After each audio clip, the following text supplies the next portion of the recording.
everyone, today we're looking at Pathologic 2. So I played the original Pathologic quite a while ago, not the original, but the HD remaster on Steam. And for this game, it's really interesting how essentially you are playing as Isidore Burka. So the second protagonist that you could choose from in the first game, you actually are playing as in this game. And I find that to be super interesting that they focus on his story. And of course, he was more combat focused in general. And, you know, the beginning of his story for this version of the game is that you come home and your father has basically been killed, and you need to basically find the murderer and discover what exactly is going on.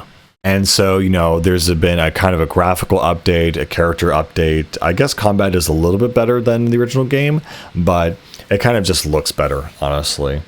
But yeah, the main change is that, you know, this got the Unreal Engine update, basically. And, but yeah, the gameplay and the main thing is mostly unchanged. I don't know if Isidore Burka's story reflects the original story in the original, because I never played it. I only played as the Bachelor.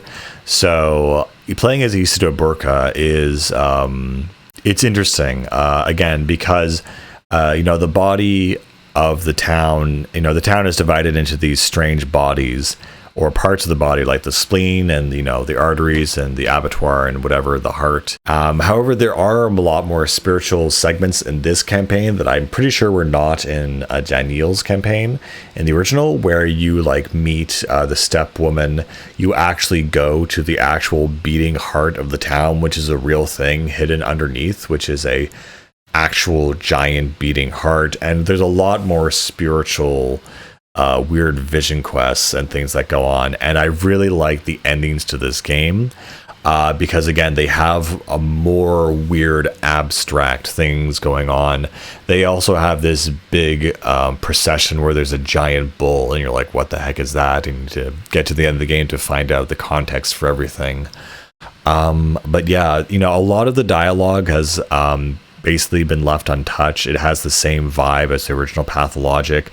And again, even though this is named 2, this again is a remake of the first game from the second protagonist perspective. It just goes to show how much content there was in the original game and how much, you know, stuff you can do. The combat is okay. Again, this gives a slightly different variation on the classic Pathologic story, but, you know, it's roughly the same amount of time investment, roughly the same amount of difficulty, and so on. It just has updated music, graphics, and everything else. I do like it, though, where at the end of the game it does kind of ask the question whether or not you were in control, or you were the player, or you were an actor on the stage of the theater. And so it asks a series of different questions, but again, it does change a little bit, slightly, the nuanced perspectives of the original game. So exactly what is the polyhedron? What is the spirit of the town? You know, how does all of this work? What is the heart of the town? And yeah. However, one thing that maybe they could have improved, because I think of games like Disco Elysium, which is pretty insane, but they were able to essentially voice everything. And this game is still mostly unvoiced, so that's unfortunate. My favorite moment in this game, though, and maybe I've never played as the Bachelor, is this one area where you're basically trying to find out what is the right kind of mixture to create a cure. And so if you're able to go, you basically are given this lab by the town, and you kind of tinker down in there. And so you take different kinds of mixtures of things that pertain to, you know, blood, organs, and other things. And by mixing them with certain ingredients, you're actually able to craft a panacea. And what I love about that is as soon as you actually craft the panacea and the cure, the music changes, and it changes to the coolest theme I've ever felt. And it really reflects this idea that once you have this thing in your hands, you're able to use it to save the town. Like, you know, everything before this was all madness and chaos and despair, and suddenly now there's hope. And I've never had that so well portrayed through a musical, you know, change than this. And it was so very cool. I really loved it. Again, what's something else that they changed in this game is that the intro has you kind of already on the final day where the military police are in the town and they're burning people alive, they're burning down buildings, they're setting up checkpoints, everything's already in devastation, and it's kind of like a preview of what you're going towards and what you have to prevent. And you have to deal with the military commander and the Inquisitor. However, I think it's slightly different in this one where you're no longer meeting... you still make the final decision in the giant cathedral in the church. What also I liked about how they updated the interface and the map, it's a lot easier now to see the different threads between the different kinds of characters and storylines, and the map UI is updated to more clearly reflect where you're supposed to go and what is a side objective and all these other things. And again, you do have to make decisions on who you visit and who you try to save and what's going on with the story. Definitely, I think it must have been in the Harvey Spec's original campaign, but what I actually really enjoyed was the one section of the game where you're in the abattoir and you have to basically fight your way out. Essentially, I think Gregory, or Igor, or whatever the guy's name is, betrays you, and you have to fight your way out of the abattoir, and it's just giant worm after giant worm, and you have to fight all the henchmen and these guys, and it felt really, really cool, actually. I almost ran out of ammo, but it was just a really well-paced, well-made fight. The other thing that also really surprised me, or things that I just remember, is that there's a little girl who starts a cult in the abattoir, and she gets all the worms and all the henchmen to worship her as if she's like, the cure to the sandpest, or like the queen or something. And she's this reincarnation of like the some god or something that the steppe people worship, and so they're all worshiping her inside the abattoir while the disease is raging on outside. It's just a really bizarre, nifty thing.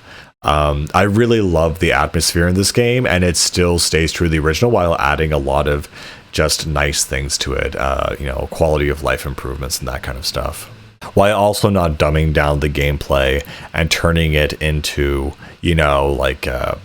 I know some kind of a weird Call of Duty Marvel game or something. You have waypoints now and markers and stuff, but it's still the same experience. You're still surviving, on toothpicks and like crumbs of bread and, barely any food. And you're really just trying to scrape by and trying to survive. Again, something that I do need to caution people about this game is that it is very, very long.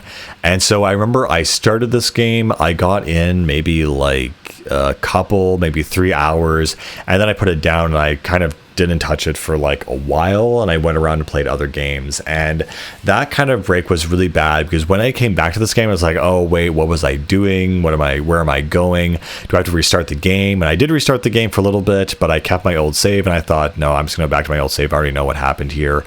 And what I just kind of had to realize that I just need to go into it and not care about having a perfect playthrough. It's like, I don't know where I'm going, I don't know what I'm doing, but I'm here and I'm ready to do it. And like if they die, they die. But I just kind of got to the point where I just wanted to beat the game. And so I just went along, even though I forgot what I was doing at the time. And really, it didn't matter because a lot of the time, you don't know what you're doing at the time.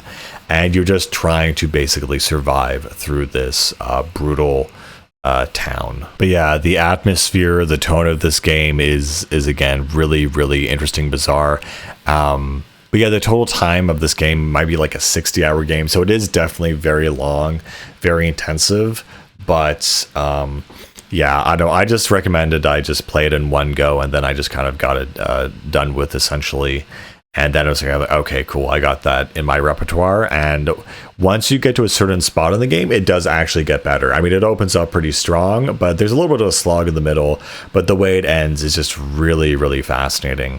And again, I love these games where they have these like kind of low stakes where like, you're working on with like just a couple pieces of bread. But yeah, you're basically just trying to survive and make it through, and also deal with all this philosophical BS. Yeah, I just kind of had to, accept my fate and dive back in, and I really did enjoy it as much as the first one. Again, it's just slightly different. Oh yeah, they're also doing this DLC where they're trying to also do the Bachelor's like campaign, but they're like doing it in like chapter by chapter. So like I could play the first part of Daniel's story where he spawns in a house and there's a giant cow or a bull inside his living room or something that's like talking to him. And so, you know, I guess they're planning to like patch that out slowly. I'm not really sure exactly, but yeah, Pathologic is a very strange universe, very strange game, but incredible, incredible writing, and I do really adore it. And yeah, this is a good place to get into the series, either this one or the original. Anyway, with all that being said, guys, I'll see you later. Bye.